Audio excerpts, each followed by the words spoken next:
السلام علیکم ورحمۃ اللہ وبرکاتہ۔ محترم ناظرین، پروگرام علم و حکمت میں ایک وقفے کے بعد میں محمد عبد المنتقم آپ کو دل کی گہرائیوں سے پھر خوش آمدید کہتا ہوں۔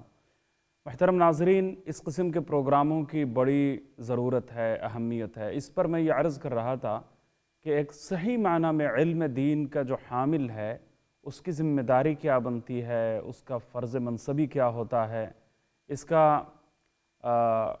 اس کا جو منصوبہ ہے وہ کیا ہے ہونا چاہیے، اس کا ایکشن پلان کیا ہونا چاہیے، اس کا فنکشن کیا ہونا چاہیے، اس کی ذمہ داری کیا ہونا چاہیے، اس کی زندگی کا مشن کیا ہونا چاہیے۔ اس پر یہ بات میں یہ عرض کر رہا تھا کہ اس دین کے بارے میں پہلا کام حضور صلی اللہ علیہ وسلم یہ بیان فرما رہے ہیں کہ ینفون عنہ تحریف الغالین، غلو پسند افراد کی طرف سے دین کے اندر غلو کی جو باتیں پیدا کر دی گئی ہیں۔ ہوتا کیا ہے کہ آپ اس کپ کو آپ صاف نہ کریں، بہت لمبے دن گزر جائیں تو یا تیز کوئی چھری ہے، کوئی اور چیز ہے، کوئی برتن ہے، آپ بہت صاف شفاف اجلا اور نہایت ہی چمکتا ہوا کوئی برتن ہے، کوئی اس میں انسان دیکھتا ہی رہ جائے، شائنی ہے، صفائی ستھرائی اس میں اعلیٰ درجے کی پیدا کی جا سکے، لیکن ایک طویل عرصہ اس کا اوپر اگر گزر جائے اور گرد و غبار کی دبیز تہیں اس کے اوپر اگر چڑھ جائیں اور پھر کچھ دبے بھی پڑ جائیں اور کچھ اور چیزیں بھی اس کے اوپر خراب چیزیں اگر شامل ہو جائیں تو اس طریقے سے اس کا رنگ بھی ختم ہو جائے گا، اس کے اندر جو چمک دمک ہے وہ بھی ختم ہو جائے گی، اور اس میں اس کی جو صفائی ستھرائی ہے وہ بالکل ختم ہو کر رہ جائے گی، بلکہ اس میں دبے نظر آئیں گے، اس میں دبیز تہیں ہوں گی، اس میں میل کچیل ہوگا۔ تو اس میل کچیل کو دور کرنے کی کچھ عرصے بعد جو ہے وہ ضرورت درپیش ہوتی ہے، کسی چھری کو تیز کرنے کی ضرورت ہوتی ہے، کسی برتن کو بہتر طریقے سے صاف کرنے کی ضرورت ہوتی ہے، کوئی پرانی چیز اگر پیتل کی، لوہے کی یا شیشے کی اگر ہو تو اس میں قلائی کرنے کی ضرورت ہوتی ہے تاکہ اس کی چمک دمک واپس لوٹے اور وہ اصلی شکل اور حقیقی صورت جو ہے وہ اجاگر ہو جائے، سامنے آ جائے۔ ورنہ پھر جو میل کچیل ہیں اور بری چیزیں اس کے اوپر گر گئی ہیں، جو دبیز تہیں اس کے اوپر چڑھ گئی ہیں، وہ تہیں نظر آنا شروع ہوں گی تو وہ حقیقی صورت سامنے نہیں آئے گی اس کی۔ تو یہ کام کرنا پڑتا ہے۔ تو اللہ تعالیٰ نے اس دین کو اپنی اصلی شکل میں، اصلی حیت میں اور اصلی صورت میں دنیا کے سامنے باقی رکھنے کے لیے، دائم اور قائم رکھنے کے لیے اللہ تعالیٰ نے یہ نظام قائم کیا ہے۔ وہ نظام کیا ہے؟ حدیث میں فرمایا گیا ہے کہ میری امت میں رسول اللہ صلی اللہ علیہ وسلم نے فرمایا کہ علی رأس کل یعنی ایک ہر صدی کے شروع میں کچھ مجددین آئیں گے، من یجدد ھذا الدین، ایسے کچھ لوگ آئیں گے جو تجدید کرنے والے ہوں گے، رینیو کرنے والے ہوں گے، اس دین کو وہ رینیو کریں گے، دین کی تجدید اور احیاء کا کام کریں گے۔ جو دین مٹ چکا ہے، جس میں زنگ پڑ گیا ہے اور جس کی اصلی اور حقیقی صورت مسخ ہو کر رہ گئی ہے اور جس کی شکل کی جو خوبصورتیاں ہیں اور خصوصیات ہیں وہ ماند پڑ گئی ہیں اور اس میں غلو پسند لوگوں کی طرف سے غلو کی باتیں داخل کر دی گئی ہیں، اور ملمہ ساز جو لوگ ہیں، باطل پسند جو لوگ ہیں، مبطلین، جو دوسروں کو باطل نظریات کے حامل جو لوگ ہیں، تو باطل نظریات کی تہیں اس دین کے اوپر چڑھ جاتی ہیں تو ان کی طرف سے ملمہ سازیاں کر دی جاتی ہیں، اور وہ غلط قسم کے انتحال المبطلین، وہ باطل پسند لوگ ہیں، وہ کبھی کہیں گے کہ انسانوں کا بنایا ہوا کوئی نظام ہے، وہ کہیں گے کہ وہ اسلام کے عین مطابق ہے، یا پھر مسلمانوں میں اور اسلام میں ایسے نظام حیات کی دبیز تہیں چڑھا دی جاتی ہیں کہ دین اسلام کی حقیقی صورت اور حقیقی شکل اور اس کے اندر جو خوبیاں ہیں اور کمالات ہیں اور اس کے اوصاف ہیں، تو اس کو واضح کرنے کی پھر ضرورت پیش آتی ہے۔ غلو پسند افراد کی طرف سے جو غلو کی باتیں پیدا کر دی جاتی ہیں، انتہا پسندی کے جو رجحانات پیدا کر دیے جاتے ہیں، انتہا پسندی کی جو باتیں دین کا حصہ بنا دی جاتی ہیں اور دین کو، اسلام کو اور مسلمانوں کو بدنام کر دیا جاتا ہے۔ اسی کے ذیل میں نے ایک بات عرض کی تھی کہ آج جو ہے کہنے والے یہ کہتے ہیں کہ یہ تو غیروں کی سازش ہے، اور جو دہشت گرد لوگ ہیں وہ کسی اور کے پروردہ ہوتے ہیں، لیکن حقیقت یہ ہے کہ دشمن تو دشمن کا کام کرے گا، دشمن تو دشمنی ہی کرے گا، دشمنی ہی کرے گا۔ اس سے اچھائی کی کیا توقع؟ دشمن سے ہم کیا اچھائی کی توقع کرتے ہیں؟ اب دشمن کا رونا روتے ہیں، لیکن حقیقت یہ ہے کہ شکوک و شبہات کی بنیاد بسا اوقات ہم فراہم کر دیتے ہیں، ہم آلائے کار بن جاتے ہیں، اور ہمارے اندر کوئی نقص پیدا ہو چکا ہوتا ہے، کوئی کمزوری پیدا ہو جاتی ہے۔ اس کی وجہ سے اسلام کی حقیقی شناخت گم ہو کر رہ جاتی ہے، اور آج پوری دنیا میں اگر ہم کمزوری کی انتہا کو پہنچے ہوئے ہیں، زوال اور انحطاط اگر ہمارا پیچھا نہیں چھوڑ رہا، اور ہمارے خلاف اگر سازشیں ہو رہی ہیں، میڈیا کی طاقت اگر ہمارے پیچھے نہیں ہے، اور مسلمانوں کی مظلومی کی داستان دنیا کے سامنے واضح نہیں کی جا رہی، اس کے بجائے جن کے ہاتھ خون سے رنگے ہوئے ہیں وہ ہمارے اوپر یہ سارے جو دہشت گردانہ کارروائیاں ہیں ان کا لیبل ہم پر چسپاں کرنے میں لگے ہوئے ہیں، تو یہ ایک افسوسناک صورتحال ہے۔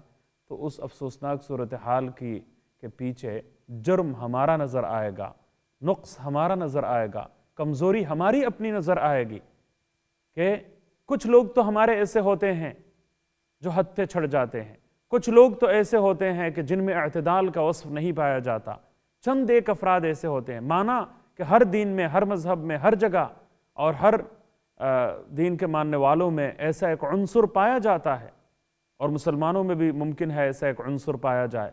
کیا کرتے ہیں کہ کچھ لوگ فطری طور پر، خلقی طور پر ذرا جذباتی قسم کے ہوتے ہیں، کچھ لوگ نیم پاگل قسم کے لوگ ہوتے ہیں، اور کچھ لوگوں کو انتہا پسندانہ نظریات ان کے ذہنوں میں بٹھا دیے جاتے ہیں۔ تو کچھ تعلیمات، کچھ غلط تعلیمات اور بے راہ روی اور گمراہ کن تعلیمات کا اثر ہوتا ہے، اور کچھ طبعی طور پر جذباتی قسم کے لوگ ہوتے ہیں، کچھ نیم پاگل قسم کے لوگ ہوتے ہیں، کچھ غیروں کی طرف سے بالکلیہ طور پر سازشی کردار ادا کرنے کے لیے آئے ہوئے ہوتے ہیں۔ تو یہ چند قسم کے لوگ، یہ بڑے مطالعے کے بعد اور تجزیے کے بعد یہ بات میں عرض کرنے کی کوشش کر رہا ہوں کہ وہ دشمنوں کے لیے آلائے کار بن جاتے ہیں، وہ دہشت گردانہ کارروائیوں کے لیے، غیروں کے لیے مقامی کارندے کی حیثیت اختیار کر جاتے ہیں، اور اس کا نتیجہ یہ سامنے آتا ہے کہ مسلم ممالک میں بھی امن و امان کی صورتحال انتہائی برباد ہو کے رہ جاتی ہے، اور دہشت گردانہ کارروائیاں آگے بڑھتی ہے۔ تو ہمارے اندر یہ جو سوراخیں ہیں ان کو بند کرنے کی ضرورت ہے۔ ان کو بند کرنے کا واحد راستہ کیا ہے؟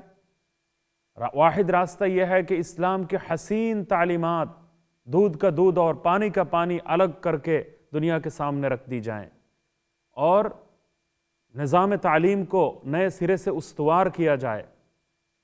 میں نے آج شروع میں جو قرآن کریم کی آیت تلاوت کی ہے، وہ آیت یہ ہے کہ شہر رمضان الذی انزل فیہ القرآن ھدی للناس وبینات من الہدی والفرقان۔ رمضان المبارک کی اتنی زیادہ اہمیت کیوں ہے؟ اتنی زیادہ فضیلت کیوں ہے؟ اتنا زیادہ اجر و ثواب کیوں ہے؟ کہ رمضان کوئی پارس پتھر ہے کہ جس کے ٹچ میں کوئی مٹی بھی لگ جائے تو وہ سونا بن جائے، ایک فرض ادا کرے تو 70 فرضوں کے برابر اجر و ثواب ملے، نوافل کا درجہ فرضوں کے برابر ہو جائے، اور بہت کئی گنا زیادہ اجر و ثواب کا اضافہ اس میں ہو جائے۔ سبحان اللہ العظیم۔ پھر شب قدر کی فضیلتیں، پھر روزے کی حالت میں دعاؤں کی قبولیت کی نویدیں اور خوشخبریاں، افطاری کے وقت دعاؤں کی قبولیت کی خوشخبری، سبحان اللہ۔ سحری کے وقت کی فضیلت تو اپنی جگہ پر ہے، پھر تہجد کی فضیلت، پھر دعا و مناجات کی قبولیت کی یقین دہانی، دن میں بھی دعا قبول ہو رہی ہے، رات میں بھی دعا قبول ہو رہی ہے، روزے کی حالت میں ہر موقع پر دعاؤں کی قبولیت کی بشارت دی جا رہی ہے، افطاری کے موقع پر دعاؤں کی قبولیت کی بشارت ہو رہی ہے، اور اللہ تعالیٰ اور اس کے تمام فرشتے سحری کھانے والوں پر رحمتیں جو ہے وہ بارش کی طرح نازل فرما رہے ہیں۔ یہ رمضان کو اتنی زیادہ فضیلت کیوں حاصل ہوئی ہے، اتنا زیادہ مرتبہ کیوں دیا گیا ہے، اتنی عظیم منزلت سے کیوں اس مہینے کو ہمکنار کیا گیا ہے، سبحان اللہ العظیم۔ اس کی کیا وجہ ہے؟ اس کی وجہ اللہ تعالیٰ بیان فرما رہے ہیں۔ اس مہینے کا تعارف، اس مہینے کی شناخت، اس مہینے کی پہچان اور اس مہینے کی اصل ماہیت اور اصل حقیقت اللہ تعالیٰ بیان فرما رہے ہیں کہ شہر رمضان الذی انزل فیہ القرآن، کہ رمضان وہ مہینہ ہے کہ جس میں قرآن نازل کیا گیا ہے۔ تو نزول قرآن کی وجہ سے اس مہینے کی اتنی زیادہ عظمتیں ہیں۔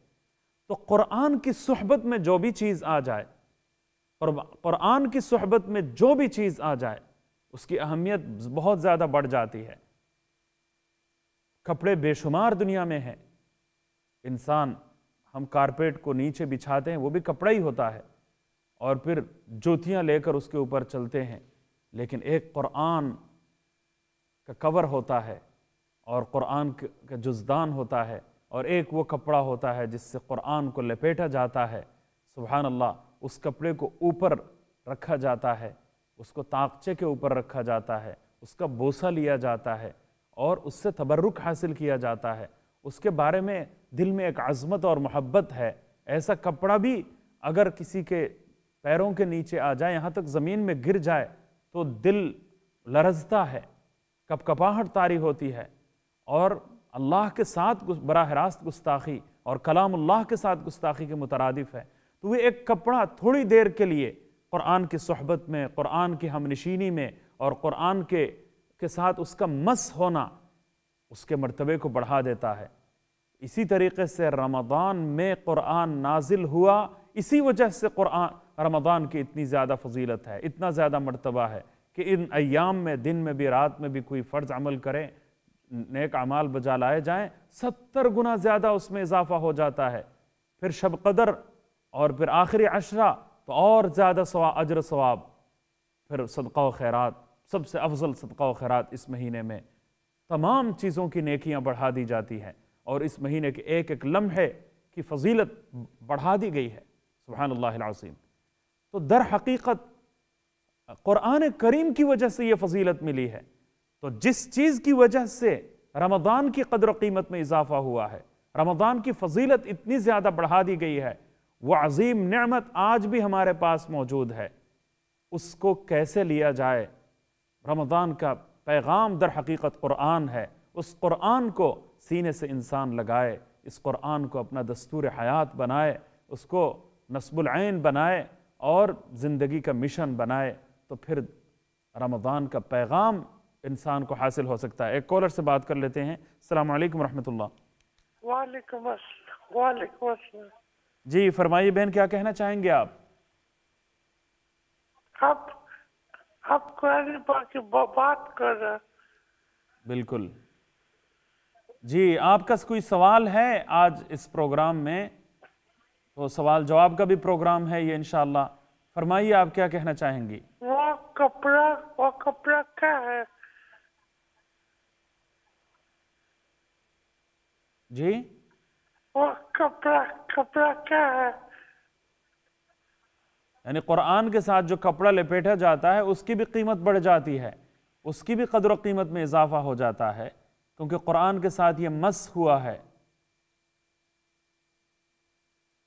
ہاں غلاف ہے، غلاف کہتے ہیں اس کو، یا ہاں ٹھیک ہے۔ بہت شکریہ آپ کی کال کا، جزاکم اللہ تعالی خیراً۔ اللہ تعالی ہماری ہمت میں، ہماری توانائی میں مزید برکتیں عطا فرمائے۔ تو خیر، میں یہ عرض کر رہا تھا کہ بڑی اہمیت ہے کہ رمضان کا پیغام در حقیقت قرآن ہے، تو اور رمضان کے بعد یہ سوال کیا جاتا ہے، میں اس سوال کا جواب میں تلاش کر رہا ہوں اور آپ کی خدمت میں اپنا مطالعہ اور اپنی جستجو پیش کرنے کی بھی کوشش کر رہا ہوں کہ یہ سوال عام طور سے ہوتا ہے، کوئی کرتا ہے یا کم از کم ذہن میں پیدا ہوتا ہے کہ رمضان کے بعد ہم کریں کیا، ہم رمضان کے بعد کیا کریں۔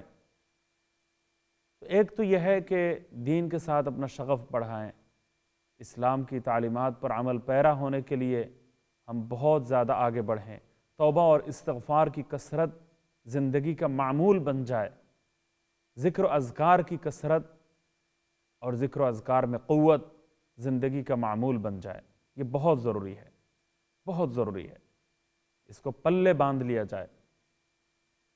توبہ اور استغفار کی جو عادت پڑی ہے، جو عادت ہوئی ہے، جو مشق کی ہے، جو ایکسرسائز ہم نے کی ہے، اس کی طرف جو ہے وہ ہماری توجہ ہو۔ اللہ تعالیٰ اس کی توفیق سے ہم سب کو نوازیں۔ ایک تو یہ بات ہو گئی، دوسری بات یہ ہے کہ یہ اس مہینے کی اتنی زیادہ عظمت کیوں ہے، اتنی زیادہ فضیلت کیوں ہے، اتنا زیادہ مرتبہ کیوں ہے؟ وہ قرآن کریم کی وجہ سے ہے۔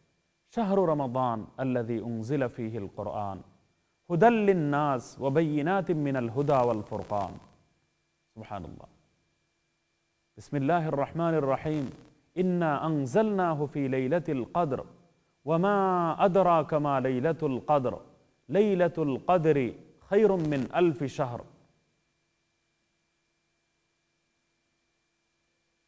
فیہ لیلہ خیر من الف شہر۔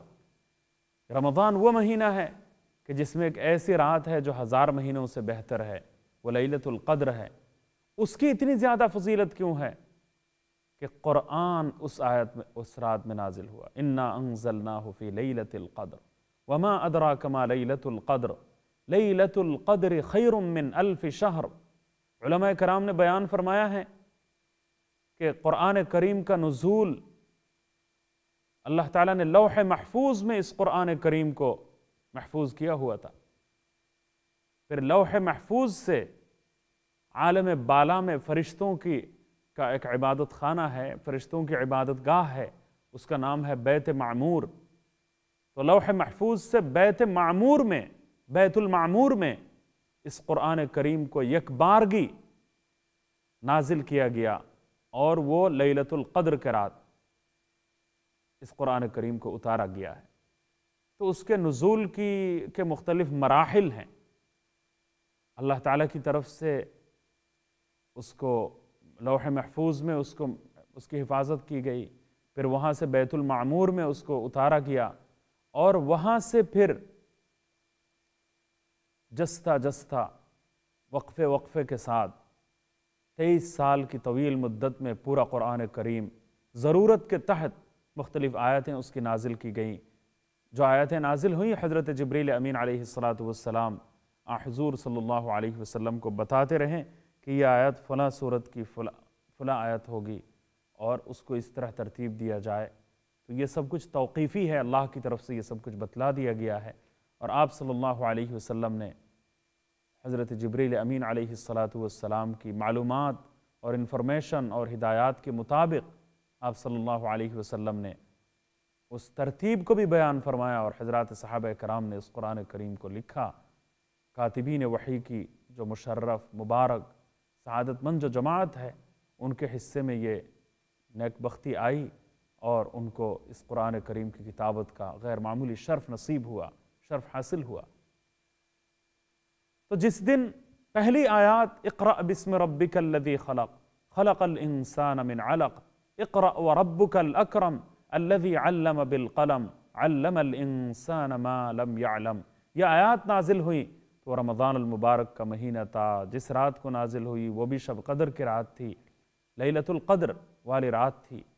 سبحان اللہ۔